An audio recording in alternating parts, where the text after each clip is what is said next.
The last bus to Grace County. The last bus ticket in Mason Reed's coat pocket said Grace County, though he had never bought it. He found it at 12:17 in the morning under the buzzing lights of a Greyhound station in Missouri, while thunder shook the windows hard enough to make the vending machines rattle. Rain ran down the glass in silver ropes, blurring the parking lot, the idling buses, the pale faces of travelers waiting beneath the awning. Mason stood by a row of cracked plastic seats with a duffel bag at his feet, a false name folded in his wallet, and a plan to disappear before sunrise. The ticket should have said Tulsa. That was what he had paid for in cash at the counter. Tulsa, then maybe Amarillo, then somewhere farther west where nobody knew Mason Reed. Nobody remembered the police lights outside the Reed house. Nobody remembered his mother crying on the courthouse steps, and nobody had a reason to say his name like it was evidence. But the ticket in his hand said Grace County. He turned it over. The paper was warm from his pocket, damp at one corner from the rain that had blown through the station doors. The ink looked fresh, dark, undeniable. Destination: Grace County, Missouri. Departure: 12:40 a.m., Gate 3. Passenger: Mason Reed. Not Matthew Ryder, the name printed on the cheap identification card he had bought from a man outside a pawn shop 2 weeks before his release. Not Mark Riley, the name he had practiced signing in a motel room mirror. Mason Reed. His real name, the one he had promised himself he would leave behind like a prison jumpsuit. The storm rolled over the station again. A little girl in a pink jacket woke, crying in her mother's lap. A man in a Cardinals cap crossed himself without thinking. The woman behind the ticket counter looked up from her phone, annoyed at the thunder as if weather had personally disrespected her shift. Near the coffee machine, a tired soldier slept with his forehead against his backpack. A janitor pushed a mop slowly through a muddy trail of footprints, humming something Mason could not place. He looked toward Gate 4, where the Tulsa bus was listed on the screen in flickering letters. Delayed. Gate 3, across the room, had no line yet. Grace County had not been on any board when he entered. He knew because he had checked twice. Grace County was not a place people traveled to unless they belonged there, and Mason had spent 9 years proving he did not. Grace County was his mother's kitchen with the yellow curtains and the wooden cross above the stove. It was the county courthouse where Judge Ellen Brinkley told him she was tired of seeing young men mistake mercy for permission. It was the little Baptist church with peeling white paint where his mother sang alto, even when arthritis stiffened her hands. It was the gas station on Route 9, where he had once done something he still woke remembering. It was the cemetery where his father lay under a flat stone and where his mother, if she had kept the family plot, would one day be buried beside him. Grace County was every road he had broken, every promise he had burned, every face that knew the story before he opened his mouth. He had no intention of going back. A bus horn moaned outside. Mason flinched. 3 days out of jail, and already he felt hunted by ordinary sounds. Keys, footsteps in hallways, doors locking, men laughing too loudly, the static pop of intercoms. Freedom had not felt like freedom yet. It felt like too much space and too many choices. In jail, the day told him what to do. Wake. Count. Eat. Work detail. Count. Shower. Sleep badly. Start again. Out here, the world expected him to know how to be a man. He had been released at dawn on Monday with $73, a packet of papers, a bus pass to the city, and a plastic bag containing the clothes he had worn at booking. His mother had not been there. That was his fault. He had told the reentry coordinator he had no one to call. He had stared at the phone in the office and imagined dialing her number, imagined her voice saying Mason, with hope she should have learned not to spend on him. Then he imagined disappointing her again, and shame made the receiver too heavy to lift. So he walked out alone. By Wednesday night, he had pawned his watch, bought the false ID, shaved his beard in a gas station bathroom, and told himself that vanishing was a kindness. His mother would suffer less if she stopped waiting.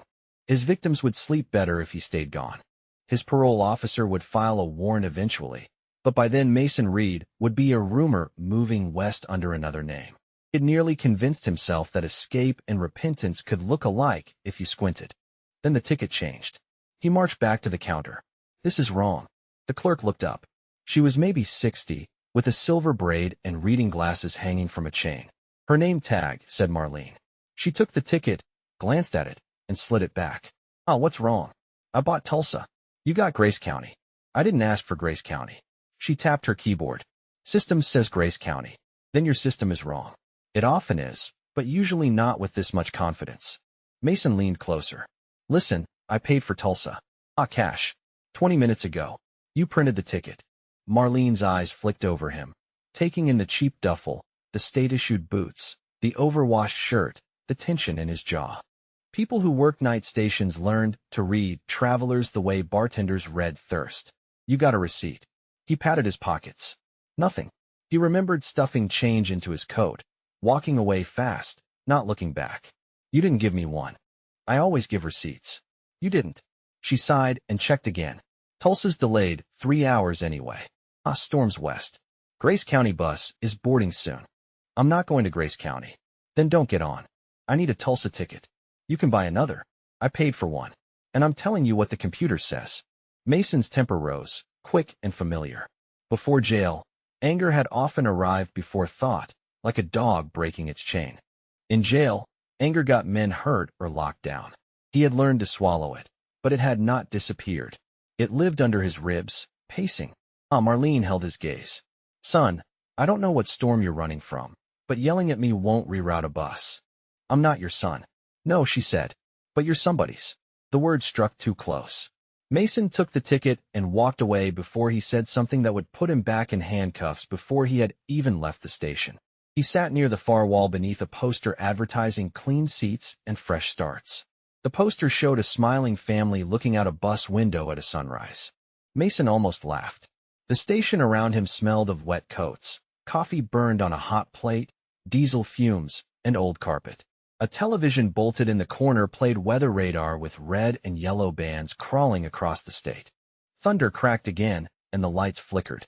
For half a second, the whole station dipped into darkness.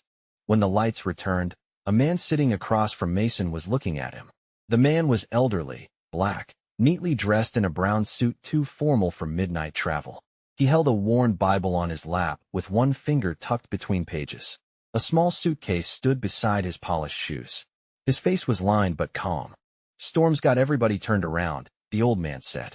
Mason looked away. Seems that way. You from Grace County? No. The old man smiled faintly. That answer had a lot of history in it. Mason did not respond. The old man opened his Bible, then closed it again. My wife used to say if a place still hurts when you hear its name, there's either a wound there or a calling. Sometimes both. Mason stared at the floor. Your wife say things like that to strangers too? All the time. Embarrassed me for 46 years. Then she died, and I found out I missed being embarrassed. The answer was too gentle to resent easily. Mason shifted in his seat. Where you headed? The old man asked. Mason almost said Tulsa. Instead, he looked at the ticket. Apparently Grace County. Apparently. Ticket says so. And you don't want to go? No. Then why are you still holding it? Mason folded the ticket once, then unfolded it. Because I don't have money for another. The old man nodded as if that explanation were respectable and incomplete. My name's Samuel Brooks. Mason hesitated. The false name waited in his wallet like a dare. Mason. Samuel did not react, did not ask last name. Good to meet you. Mason. The board over gate 3 flickered. Grace County, boarding. A driver in a dark jacket stepped inside and called out. Grace County, Mill Road, Hartwell Junction, last call before the weather gets worse. Mason closed his eyes. He could ignore it. Wait 3 hours for Tulsa. Try to talk his way onto that bus. Sleep in the station. Find another route. Tear the ticket. Walk into the ring.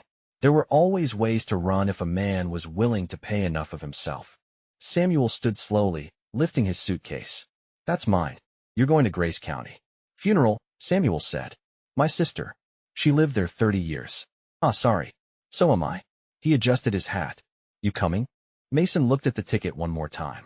Grace County. Mason Reed. Looks like it, he said, and hated how small his voice sounded. The bus smelled of damp upholstery, diesel, and tired bodies. Mason chose a seat near the back on the right side, where he could see the aisle and the door. Old habits. Samuel sat near the front. A mother settled 2 children with blankets. The soldier from the station boarded last, and fell asleep immediately. Only 7 passengers rode the last bus east through the storm. Rain hammered the roof as they pulled out. The station lights slid away behind them, smeared by water on the windows. Mason pressed his forehead to the glass. Missouri at night appeared in fragments. Gas stations glowing like islands, dark fields, flooded ditches, the flash of reflectors, crosses on church signs, billboards promising fireworks, lawyers, salvation, and the best fried catfish off exit 42. Lightning opened the sky now and then, revealing trees bent under wind and clouds stacked like mountains. He should not have gotten on. Every mile east tightened something in him. He pulled out his wallet and checked the false ID. Matthew Ryder. The picture looked like him if no one looked too long. He had planned to use it for day labor, cheap motels, maybe a kitchen job where nobody checked carefully. He had practiced a story. No family, no past, lost papers in a move. Lies had always come easily when he needed them, but not without cost. Each lie required another to stand behind it, until eventually a man lived inside a house made of doors he could not open. In the seat ahead of him, a woman shifted and turned slightly. Mason had noticed her boarding, but not closely. Mid-40s maybe, brown hair pulled into a low braid, raincoat folded over her lap, hands clasped around a paper cup of coffee. She wore no makeup except whatever the day had left behind. A silver cross hung at her throat. When lightning flashed, her profile sharpened, and Mason felt a cold shock of recognition, though he could not place her. She turned farther, and their eyes met. Her face changed. Not confusion. Recognition. Mason looked down immediately. He knew that face now. Older, thinner, grief-worn, but unmistakable. Rebecca Hart. Her family had owned Hart's Grocery and Fuel on Route 9, the place with the red pumps, homemade biscuits, and a hand-painted sign that said, "Closed Sundays except emergencies." Her father, Amos Hart, had known everybody's truck, everybody's debts, everybody's children. He had let Mason's mother buy groceries on credit when Mason's father died. He had given Mason his first summer job stocking shelves, then fired him for stealing cigarettes and cash from the register. Years later, Mason returned in the worst season of his life, high, desperate, and convinced the world owed him escape. He broke into Hart's after midnight with two men he barely knew, expecting cash, cigarettes, maybe pain pills from the back office if rumors were true. Amos Hart had been sleeping in the storeroom because his wife was in the hospital and he was too tired to drive home. The old man came out with a flashlight. One of Mason's friends shoved him. Amos fell against a shelf and hit his head. Mason did not shove him. That was the sentence he had repeated in court, in jail, in his own head. I didn't shove him. But he had been there. He had planned the break-in. He had run when Amos groaned on the floor. Amos survived, but badly. A stroke followed 2 weeks later. The store closed before the trial. Mrs. Hart died the next winter. Rebecca moved back from Springfield to care for her father. Mason served time for burglary, theft, possession, and probation violations tied to other charges. The assault charge had not stuck fully because nobody could prove who pushed Amos, and because Amos himself could no longer speak clearly. Mason had taken that legal mercy and hidden behind it like a wall. He had told himself prison was punishment enough. But punishment and repair were not the same thing, and he knew it. Rebecca Hart was now sitting 3 rows ahead of him on the last bus to Grace County. The bus rocked through a gust of wind. The driver slowed. The children near the front slept. Samuel Brooks read under a small overhead light. Rebecca turned forward again. Mason's heart pounded. He could get off at the next stop. Hartwell Junction, maybe. Walk. Call no one. Disappear from there. The ticket had gotten him on the wrong bus, but it could not force him to stay. Shame whispered with the voice of survival. She recognized you. Leave before she speaks. Leave before everyone knows. Leave before your name becomes a cage again. Then Rebecca stood. She held the seat backs as the bus swayed and walked down the aisle. Mason stared at his boots. She stopped beside him. "Mason Reed," she said. Her voice was low, steady, and more terrible than shouting. He looked up. "Rebecca, you remember my name?" "Ah, yes. I wondered if you would." He had no answer. She glanced at the empty seat beside him. "May I sit?" The question surprised him so much he nodded. She sat, leaving space between them. Rain blurred the windows black. For a while neither spoke. Mason could smell coffee and rain on her coat. Finally she said, "I thought I saw you in the station. I told myself it couldn't be. Then when you boarded, I prayed I was wrong. You weren't. No, I didn't know you were on this bus. I believe that." The words were not forgiveness. They were fact. Mason's hands clenched. "I'm not going to bother you. I can move. I didn't come back here because I wanted you to move. Ah, then why? She looked at him, and he saw how tired she was. Ah, not weak. Tired in the way a person becomes when life has asked them to be strong, so long strength feels like debt. My father died last month, she said. Mason stopped breathing for a moment. Rebecca looked down at her cup. Pneumonia. His body was worn out. Stroke took most of him years ago. You knew that, I suppose. I knew he had a stroke. I didn't know he died. It have changed anything. The question had no safe answer. I'm sorry, he said. Her eyes flashed. For what? He swallowed. For your father. That he died? Ah, yes. That he suffered. Yes. That you robbed his store? Ah, his throat tightened. Yes. That you ran when he was on the floor? The bus seemed to grow quieter around them. Mason heard the wipers thump. Thump. Thump. Yes, he whispered. Rebecca's eyes filled, but she did not cry. In court, you said you didn't touch him. I didn't push him. I didn't ask if you pushed him. He looked away. She continued, my father could not remember all of it after the stroke. But before he lost words, he said your name. Not the others. Yours. He said, Mason was there. He had known you since you were a boy. He gave you work. He gave your mother credit. He prayed for you when you got arrested the first time. Mason shut his eyes. Amos Hart's voice came back, warm and rough. Mason, son, there are roads that don't look dangerous till you're too far down them. Turn around early. Mason had laughed then, 17 and hungry for trouble. I was high, Mason said, then hated himself. Rebecca's face hardened. Do not hand me that like it explains my father on the floor. Ah, it doesn't. No, it doesn't. I know. Do you? Ah, he opened his eyes. I'm trying to. She studied him. When did you get out? Ah, Monday. And you're going home. He almost said yes. Then the old reflex reached for a lie. He could say he had business there. Family. A job. Anything but the truth. The false ID burned in his wallet. I was going to Tulsa, he said, under another name. Rebecca stared. I bought a Tulsa ticket. Or thought I did. Ticket said Grace County. My name. I don't know how. Grace County, she repeated, almost bitterly. That sounds like a joke God would make when he is being kind in a way that feels cruel. Mason gave a short, broken laugh despite himself. You think God changed my ticket? I don't know what God does with bus printers in the middle of storms. Her voice softened just a fraction. But I know what it feels like to be sent somewhere you don't want to go. He looked at her. She turned the coffee cup slowly in her hands. I left Grace County after college and swore I'd never move back. I had a job in Springfield, friends, a church where nobody knew my father sold gas and biscuits. Then after the robbery and the stroke, I came home. I hated you for that. For years, I thought if I ever saw you, I would tell you exactly what you destroyed. Ah, go ahead. I did. In my head. 1,000 times. Ah, and now. Now I am too tired for speeches. That hurt more than anger. The bus hit a pothole. The children stirred. Samuel glanced back, then returned to his Bible. Rebecca said, my father forgave you. Mason's eyes snapped to her. Don't look relieved, she said sharply. It made me furious. He could barely speak, but when Pastor Glenn prayed with him, he would point to your name in the newspaper clipping and tap his Bible. I knew what he meant. He wanted to forgive because Jesus forgave him. That was my father. Stubborn as an old mule and twice as inconvenient. Mason's chest tightened. I don't deserve that. Ah, no. The honesty landed like a stone. Rebecca looked out the window. I haven't forgiven you. Ah, not fully. Some days I want to. Some days I think I have. Some days I remember feeding Dad through a tube, and I hate you all over again. I'm telling you this because Christians sometimes lie about forgiveness to make pain sound prettier. I won't. Forgiveness cost my father something. Is costing me more than I want to pay. Mason could not look away from her now. Why are you telling me? He asked.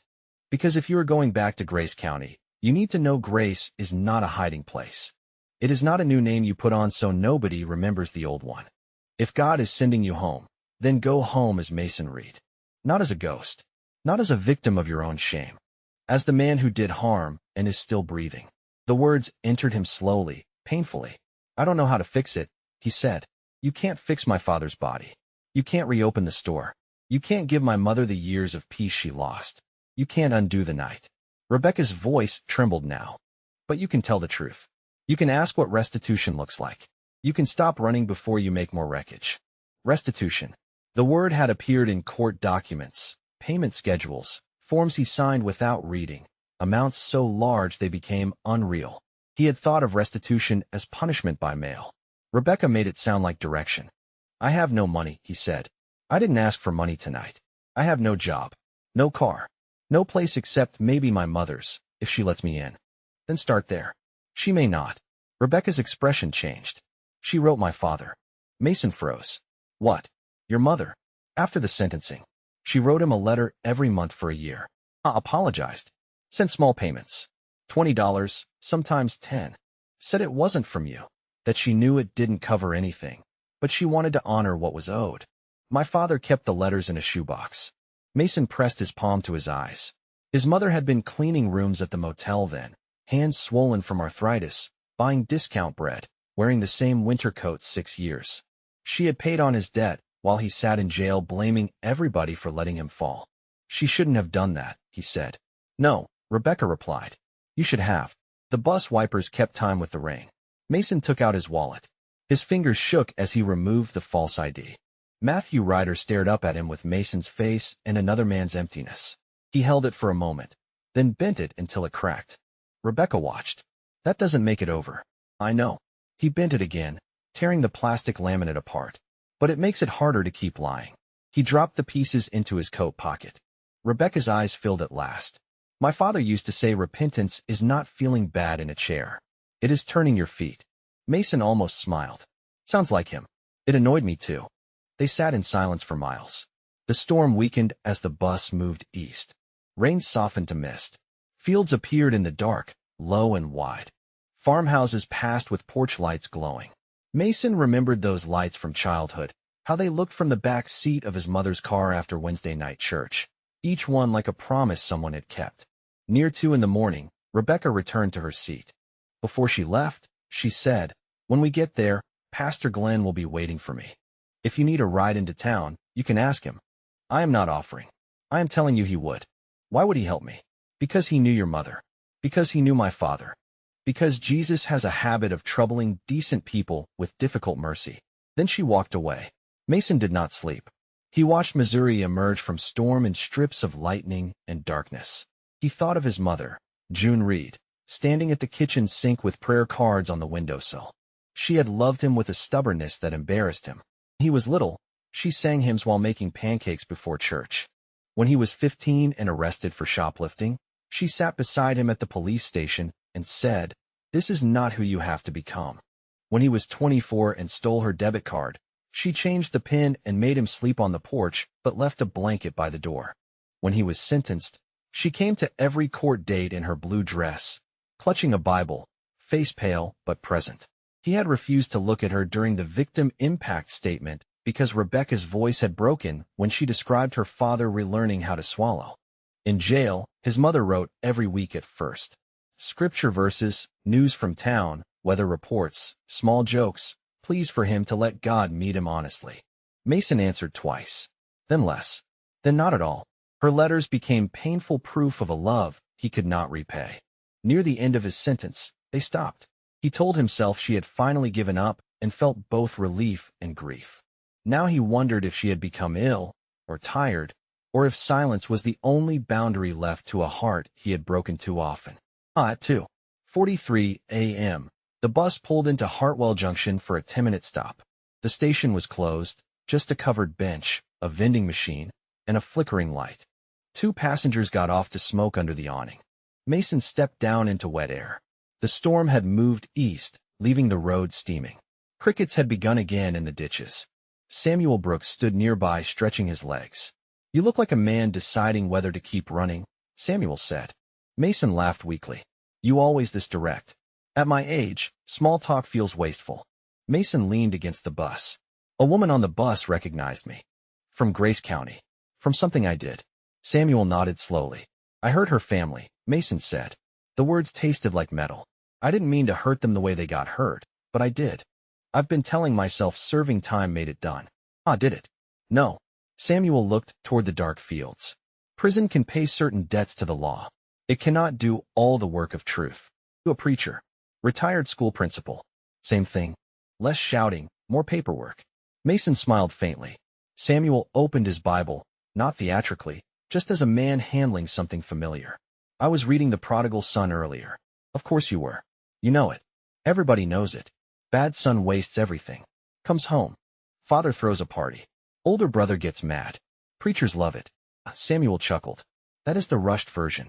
I like the part where it says he came to himself. Before he came home, before the speech, before the embrace, he came to himself. That can happen in a pig pen, a jail cell, or apparently a bus station during a thunderstorm. Mason stared at the wet pavement. What if home doesn't want you? He asked. Then you tell the truth anyway. What if truth costs everything? Lies already have. The driver called for passengers. Samuel closed his Bible. Grace is not escape, Mason. It is a road strong enough to carry the truth. Mason looked at him sharply. Samuel smiled as if he had merely commented on the weather and climbed back onto the bus. They reached Grace County just before dawn.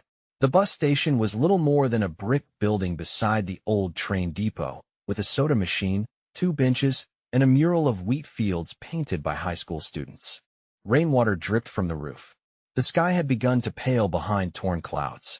Mason stepped down with his duffel bag and stood on the pavement, breathing air that smelled of wet grass, diesel, and home. Rebecca got off ahead of him. A gray-haired man in a pickup truck waited under the awning. Pastor Glenn Weaver, older now, heavier around the middle, wearing jeans, boots, and a rain jacket over a shirt and tie. Mason remembered him baptizing teenagers in the creek, visiting the jail, preaching at his father's funeral. Glenn hugged Rebecca, took her bag, then looked past her. Their eyes met. Mason expected surprise, then caution, perhaps disappointment. Glenn's face did change, but not the way Mason expected. Sorrow came first, then something like relief. Mason Reed, he said. Mason stood stiffly. Pastor Glenn. Rebecca spoke quietly to him. Glenn listened, nodding once. Then he approached Mason. You need a ride. Mason almost said no. Pride still had reflexes. But Rebecca's words returned. You can ask. I need to go to my mother's, he said. If she still lives on County Road 6. She does. Mason's knees weakened. Glenn took his duffel without asking permission. Come on, then. Rebecca watched from beside the pickup. Mason turned to her. Rebecca. She waited. I'm going to talk to my parole officer today. I was going to run. I'm not. I'm going to ask about restitution. I'll work. Whatever can be done. I know that doesn't fix. It doesn't, she said. I know. But I'm asking how to start. She looked at him for a long moment. Dawn light touched her face. Start by not disappearing. I won't. I hope that becomes true. He accepted the weight of that. Me too. The ride to County Road 6 took 20 minutes. Grace County rolled past the windows in washed-out morning colors. Fields bright with rain, fences sagging, cows standing in low mist, mailboxes leaning, churches with letter boards, a diner just opening, the courthouse dome visible above the town square. Every turn held memory. The park where he smoked his first cigarette, the pharmacy he stole from, the bridge where his father taught him to fish, the school where teachers said he was smart enough if he would stop acting stupid, the road to Hart's Grocery, now dark, windows boarded, pumps removed. Mason looked away too late. Glenn saw but said nothing. Finally, they turned onto a gravel road lined with oaks. The Reed house sat near the end, small and white, paint peeling, porch sagging slightly on one side. The yellow curtains still hung in the kitchen window. A ceramic angel stood in the flower bed, cracked at one wing. Mason remembered knocking it over with a football when he was 10 and crying until his mother glued it back together. Glenn parked, but did not turn off the engine immediately. I can go with you, he said. Mason shook his head. I need to knock myself. All right. Mason opened the truck door, then stopped. Pastor? Yes. Why didn't my mother write me back at the end? Glenn's face softened. She had a stroke last winter. Mild, but it affected her hand. She couldn't write well. She asked me to tell you, but you had stopped answering. I did not know if sending word would help or hurt. Mason closed his eyes. She is doing better, Glenn said. Slower. Tired. But still June. Still June. Still his mother. He climbed out. Gravel crunched under his boots. The porch steps creaked. He stood before the door that had once been home and punishment and refuge. His hand hovered. For a wild moment, he wanted to run back to the truck, to the road, to any place where he had not yet begun. Then he knocked. At first, nothing. Then slow footsteps. A chain sliding. The door opened a few inches. June Reed stood there in a faded robe, hair thinner and whiter, face lined in ways he had not earned the right to grieve. Her left hand held the doorframe. Her right curled slightly from the stroke. Her eyes, blue like his, widened. "Ah, Mason." His name in her voice broke something no jail sentence had touched. He tried to speak. Nothing came. He set the duffel down and lowered himself to his knees on the porch. "Mom," he said, voice cracking. "I'm sorry." She opened the door wider. For a moment, she did not move. Then she stepped forward carefully, bent as much as her body allowed, and placed her trembling hand on his head. "My boy," she whispered. He wept then, not as a man making a scene, but as a son who had run out of roads. June sat on the porch step beside him because she could not lift him and perhaps did not need to. She cried too, quietly, one hand on his shoulder, the other gripping the railing. "I was going to disappear," he said. "I know." He looked at her through tears. "How?" A mother knows the shape of fear in her child, even from far away. "I bought a false name." She closed her eyes, pained but not surprised. "I tore it up." "Good. I don't know if you can let me stay." June looked at him. "Staying is not the same as hiding." "I know. If you stay, you tell the truth. To Glenn. To your parole officer. To the Harts. To yourself. You work. You pay what you can. You don't bring poison into this house. You don't steal from me. You don't vanish for days and call it freedom." Each sentence landed firm, loving, costly. Mason nodded. "I won't." "Don't promise easy. Promise daily." He bowed his head. "Daily."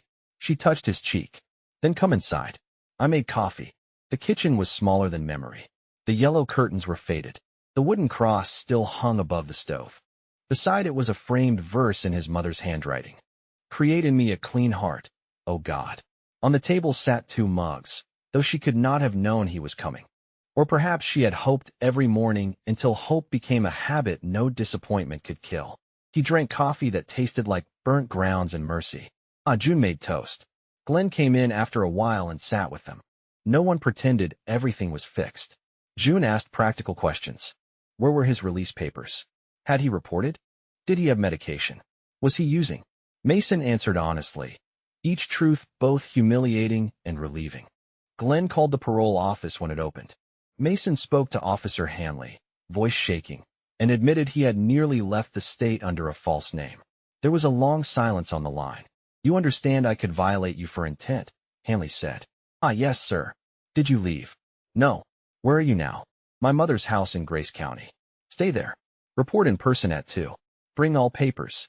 Bring the destroyed ID if you have it." "I do." "And read." "Yes, sir." Truth was the smarter call. "Don't make me regret treating it that way." "I won't." Daily. After the call, Mason removed the broken pieces of false ID from his pocket and placed them on the table. June looked at them, then at him. "Matthew Ryder," she read. "I don't know why I chose it. Because it sounded like a man with no mother." Mason almost laughed, then didn't. At 2, Glenn drove him to the parole office. Mason reported. He signed forms, submitted to a drug test, accepted a schedule stricter than before, agreed to job placement, counseling, and a restitution review. Officer Hanley, a square-faced woman with tired eyes, looked at him over the file. "You served time," she said. "Now you decide whether you will live in a way that keeps serving the same sentence." "I want to make restitution." "That is not a feeling.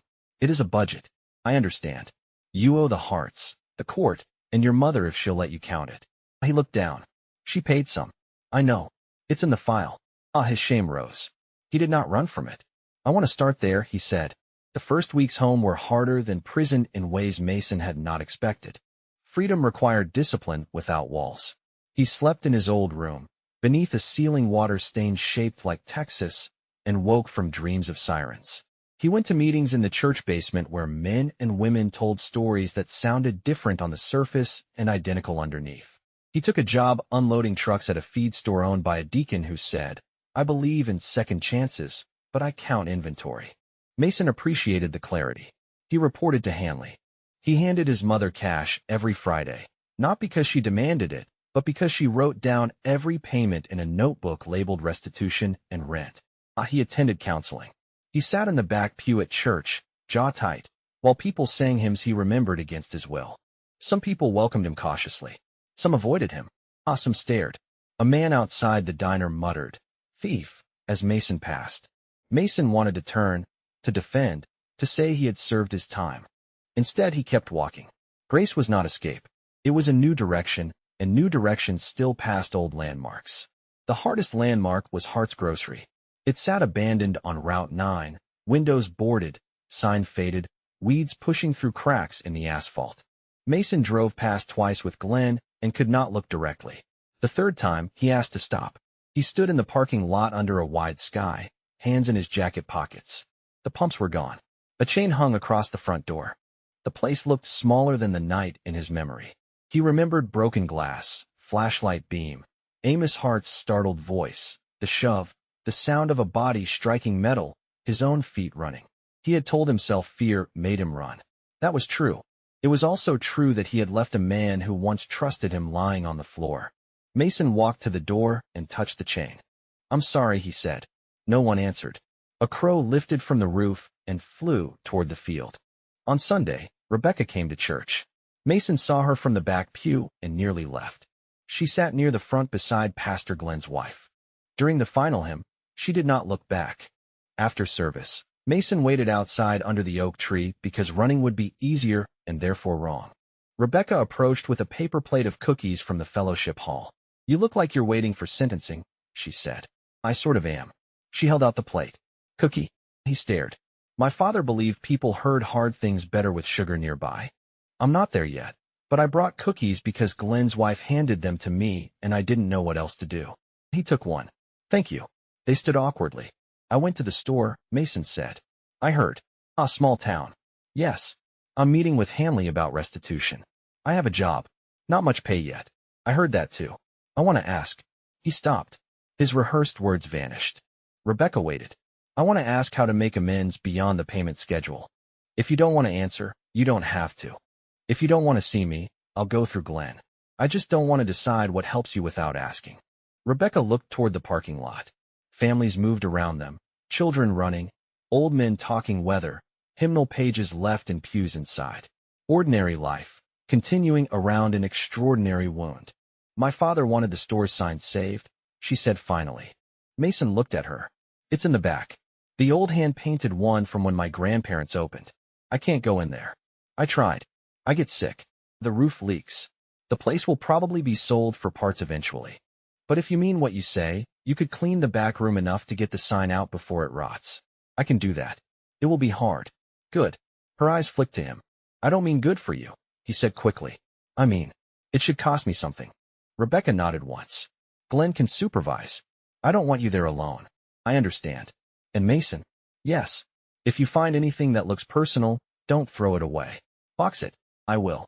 The work began the next Saturday. Glenn unlocked the store while Rebecca waited in her car across the road. Mason wore gloves, a mask, and old clothes. Dust lay thick over shelves. Water stained the ceiling. Mice had found the storeroom. The smell of mildew and stale grease turned his stomach. For 4 hours he carried out ruined boxes, swept glass, stacked salvageable items, and labeled anything personal. He found Amos Hart's apron hanging on a hook, stiff with age. He found a coffee mug that said, "World's okayest dad." He found a Polaroid of Rebecca as a teenager beside a Christmas display. He found the old sign wrapped in a tarp behind a shelf. Hart's Grocery and Fuel. Good food, fair credit, honest talk. The paint was peeling but intact. When he carried it outside, Rebecca got out of her car. She crossed the road slowly. Her face crumpled when she saw it. "Dad painted that with Grandpa," she said. Mason set it gently against the truck. "I'm sorry it sat in there so long." She shook her head. "So am I." Over the next months, Mason worked at Hart's on Saturdays. Glenn came. Sometimes Daniel Mercer from the feed store came with tools. Sometimes Rebecca stayed across the road. Eventually she stood in the doorway. Then inside for 5 minutes. Then longer. They discovered boxes of store ledgers, old photographs, emergency credit slips Amos had kept not to collect, but to remember who needed help. Mason found his mother's name in one ledger from years ago, beside small amounts crossed out in Amos's handwriting. Paid with pie. Paid with mending. Paid by Grace. He sat on an overturned crate and cried. Rebecca found him there. "My father did that for many people," she said. He carried us." "Yes." "And I helped break him." Yes." He nodded, accepting both. By winter, the store was clean enough for Rebecca to decide what came next. She did not reopen it as a business. Instead, with help from Grace County churches, she turned the front room into a small food pantry and community shelf named Amos House. Mason built shelves. Daniel painted. June sorted donated coats with her one strong hand and scolded anyone who stacked canned goods carelessly. Rebecca placed the old sign above the door. Under it, she added a new line. Good food, fair credit, honest talk, and grace for the road. The first day Amos House opened, Mason stood outside directing cars, unwilling to presume he belonged inside. Rebecca came to the door. Dad would have put you to work carrying boxes, she said. I can do that. I know. Come in. He carried boxes. He stocked shelves. He looked people in the eye when he could. Some knew his history. Some did not.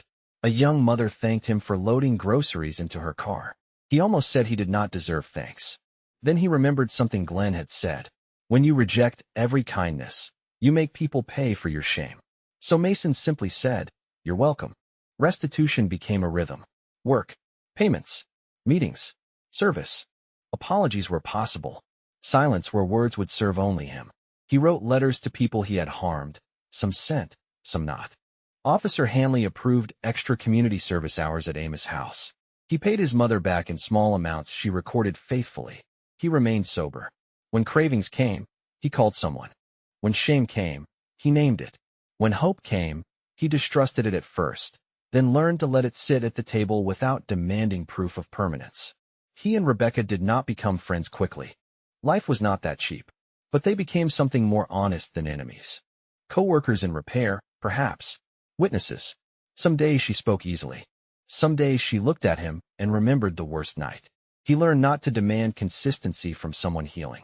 She learned, slowly, that his remorse did not require her constant attention to remain real.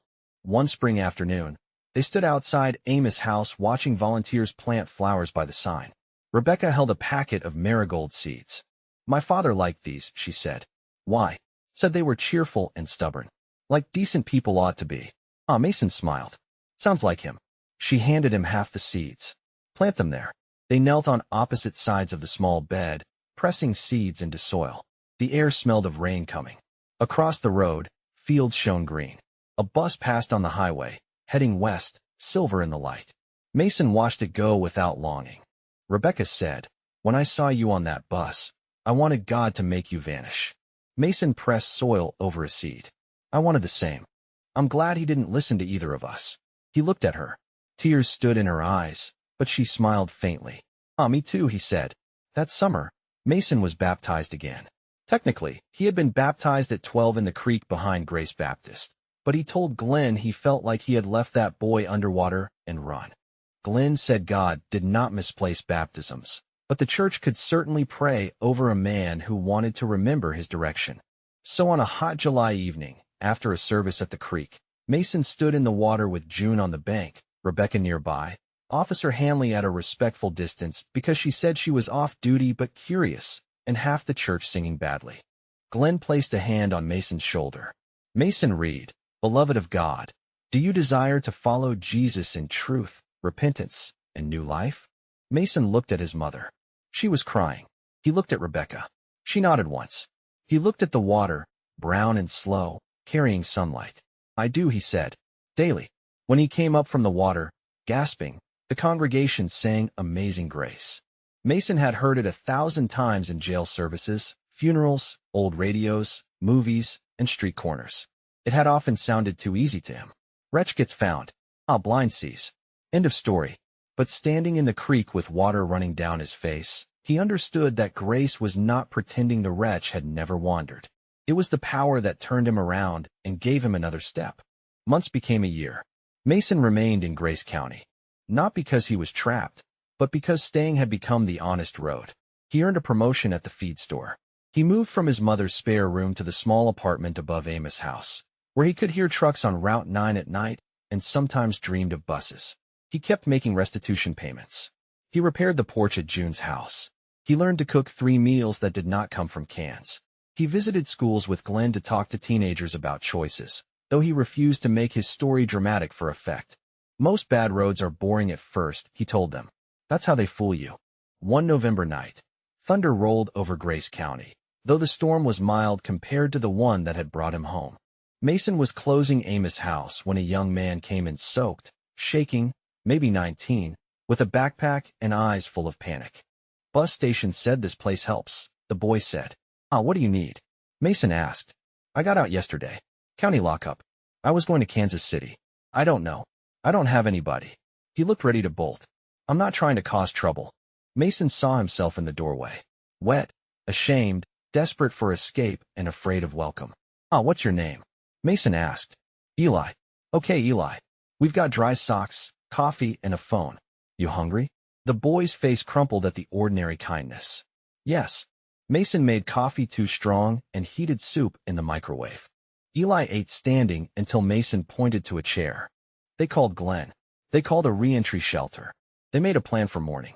Before leaving, Eli noticed the old heart sign. Grace for the road, he read. That real? Mason thought of a ticket he had never bought, a woman on a bus, an old man with a Bible, a mother's hand on his head, a store cleaned one box at a time, a creek in summer, and the long work of turning his feet. Yes, he said, but it's not an escape route. Eli frowned. What is it? Mason looked out the window at rain shining under the porch light. A new direction, he said. After Eli slept on the office couch, Mason stepped outside. The storm had softened to rain. Across the dark road, the empty bus stop glowed beneath a single lamp. He imagined the Greyhound station in Missouri, the ticket changing in his hand, his own name printed where a lie should have been. He still did not know what had happened that night. A clerk's error. A system glitch. A prayer from his mother reaching farther than reason. The hand of God working through paper and weather and the stubborn mercy of strangers. Mason no longer needed to solve it. Some grace could be received without being explained. He walked home under the awning, rain tapping the metal roof.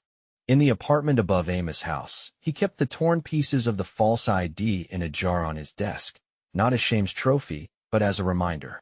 Beside it lay a bus ticket in a small frame. Destination. Grace County. Passenger. Mason Reed.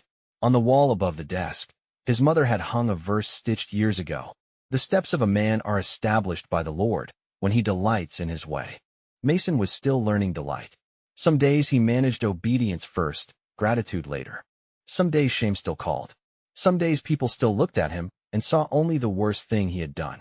But other days, Rebecca laughed in the pantry aisle. June sang while sorting coats. Eli called from the shelter to say he had made it through a week. Officer Hanley signed a progress report with something almost like a smile. The marigolds outside Amos' house bloomed stubborn and bright. Mason sat at the desk, took out paper, and began writing his monthly restitution letter. Not an apology repeated for effect. Not a plea for forgiveness. A record of payment, work completed, and truth kept. At the bottom, as always, he wrote one sentence he had learned to live by slowly. Grace is not where I ran to hide. Grace is the road that brought me back to make things right. He folded the letter, sealed it, and looked out at the rain. Somewhere in the distance, thunder rolled away over the fields, leaving the night washed clean and open. Tomorrow there would be work. Boxes to unload. Shells to stock. Calls to make. Debts to pay. A mother to visit. A young man to drive to an appointment. A life to rebuild not in grand gestures, but in honest steps. Mason turned off the lamp and stood in the dark for a moment, listening to the rain, no longer hearing it as a storm trying to erase him, but as water on a road still leading somewhere. Then he whispered, "Thank you, Jesus," and for once the words did not feel borrowed from his mother's faith. They felt like his own. By morning, the clouds had broken over Grace County. Sunlight touched the wet pavement, the old sign, the marigolds, the bus stop, the courthouse dome, and the road beyond town. Mason stepped outside with keys in his hand and coffee burning his tongue, ready to open the doors of Amos' house. A bus moved along the highway in the distance, heading east. He watched it for a moment, then unlocked the door behind him. He had spent years trying to vanish. Now he had names to answer to, debts to honor, people to serve, and a direction worth waking for. The road was not easy. It was not short. It did not pretend the past had never happened. But it was lit, step by step, with a mercy stronger than running. And Mason Reed, who had once boarded the last bus by mistake or miracle, finally understood that Grace County had never been merely a destination printed on a ticket. It was the place where truth met him in a thunderstorm, where forgiveness cost more than words, where home did not excuse him but called him forward, and where Jesus, patient beyond reason, turned a fugitive into a man learning how to return.